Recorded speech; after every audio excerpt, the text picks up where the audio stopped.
Le 4 mars 1915. Toujours l'âpre solitude. Mais elle n'est pas douloureuse, au contraire.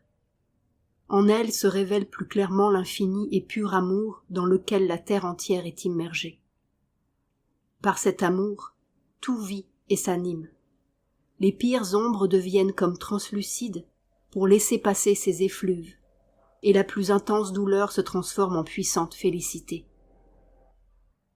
Chaque tour d'hélice sur l'océan profond semble m'entraîner plus loin de ma destinée véritable, de celle qui exprime le mieux le vouloir divin. Chaque heure qui passe semble me replonger davantage dans ce passé avec lequel j'avais rompu, certaine d'être appelée à de nouvelles et plus vastes réalisations. Tout paraît me tirer en arrière vers un état de choses totalement contraire à la vie de mon âme qui règne incontestée sur les activités extérieures. Et, malgré la tristesse apparente de la situation individuelle, la conscience est si fortement établie dans un monde qui déborde de toutes parts les limites personnelles, que l'être entier exulte dans une constante perception de puissance et d'amour. Demain, dans le fait matériel, est obscur et illisible. Aucune lumière, si faible soit-elle, ne révèle à mon regard confondu l'indication, la présence du divin.